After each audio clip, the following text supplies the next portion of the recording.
पटना की सड़कों पर इन दिनों एक ही सवाल गूंज रहा है, आखिर कब मिलेगा न्याय। यह सिर्फ एक नाराजगी नहीं बल्कि एक लंबे समय से उपेक्षित वर्ग की वो आहट है जिसकी गूंज अब रफ्तार पकड़ चुकी है। नमस्कार, वॉच न्यूज देख रहे हैं आप और मैं हूं आपके साथ तान्या सिंह। बिहार की सामाजिक और राजनीतिक धड़कन इस समय चौकीदार और दफादार की आवाज से थम सी गई है। ये कर्मचारी जो दशकों से अपने अधिकारों और न्यायपूर्ण मानदेय की मांग कर रहे हैं, अब मजबूरी में आंदोलन की राह पर उतर आए हैं। उनकी लड़ाई महज रोजगार या वेतन तक सीमित नहीं है, बल्कि यह असमानता, भेदभाव और सरकार के उदासीन रवैये के खिलाफ है। सवाल बिहार सरकार से है कि आखिर कब ये कर्मचारी उस हक तक पहुंच पाएंगे जो उनका अधिकार है। पटना की गलियों और चौक चौराहों से लेकर सत्ता के गलियारों तक चौकीदार और दफादार संघ की गूंज सुनाई दे रही है। कल हमारे चैनल वॉच न्यूज ने चौकीदारों का दर्द साझा किया, जहां उन्होंने खुले तौर पर अपनी पीड़ा बयां की। कई कर्मचारियों ने चैनल के कमेंट बॉक्स में सरकार से सीधी गुहार लगाई और अपने अनुभव साझा किए। किसी ने लिखा कि वे थक चुके हैं, बार बार पटना आकर धरना देने के बावजूद उन्हें समाधान नहीं मिला। उनका कहना था कि वे अब सिर्फ सरकार से उम्मीद लगाए बैठे हैं, कृपया हमारी जल्दी बहाली कर दीजिए। गुस्सा इतना है कि उन्होंने नेताओं का नाम लेकर सवाल दागा। उन्होंने कहा है, कहां है चिराग जी, कहां है मांझी जी, कहां चले गए अरुण भारती जी और लखिंदर पासवान जी, जिन्होंने मन से वादे किए थे। चौकीदारों की नाराजगी साफ है कि इनके साथ सिर्फ झूठे वादे हुए हैं। सत्ता में बैठे नेताओं ने चुनाव के वक्त इन्हें भरोसे में जरूर लिया, लेकिन जीतने के बाद इनके सवालों से मुंह मोड़ लिया।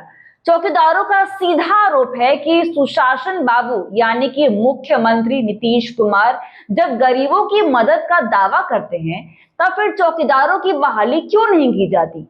उनका कहना है कि सेवानिवृत्त चौकीदारों के आश्रितों की बहाली तुरंत होनी चाहिए। चौकीदार संघ की सबसे बड़ी मांग है कि नया तरीका अपनाकर बहाली प्रक्रिया को पारदर्शी बनाया जाए और जो भी अब तक बचे हैं उन्हें तुरंत समायोजित किया जाए। उनका कहना है कि 75% चौकीदारों की बहाली हो चुकी थी, लेकिन शेष पद अभी भी खाली है। ये लोग बार बार ये याद दिला रहे हैं कि सरकार को इसे तुरंत पूरा करना चाहिए, नहीं तो आंदोलन की लपटें और तेज होंगी। नाराजगी इतनी गहरी है कि चुनावी रणनीति पर भी इसका असर साफ दिखने लगा है। चौकीदार कह रहे हैं कि अगर इस बार चुनाव से पहले उनकी बहाली की मांग पूरी नहीं हुई तो नीतीश सरकार को सत्ता से उखाड़ फेंकेंगे। कमेंट्स में तकरीबन हर चौकीदार यही चेतावनी दे रहा है कि अगर हमारी बात नहीं सुनी गई तो इस सत्ता के सिंहासन को हिला देंगे। उन्होंने साफ साफ लिखा है कि इस बार उनका वोट सरकार को हराने के लिए जाएगा। पटना की सड़कों से उठी यह आवाज किसी साधारण विरोध प्रदर्शन की तरह नहीं है। चौकीदार आंदोलन धीरे धीरे पूरे बिहार में नई राजनीतिक समीकरण पैदा कर रहा है। कहीं नाराजगी की आग फैली है तो यह सरकार के लिए खतरे की घंटी साबित हो सकती है।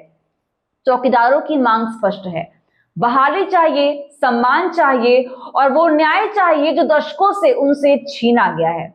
सवाल यही है कि क्या बिहार सरकार इन आवाजों को अनसुना करेगी या फिर इस आंदोलन के साथ उठी नीतीश हारेगा की गूंज 2025 के चुनाव नतीजों में बदल जाएगी।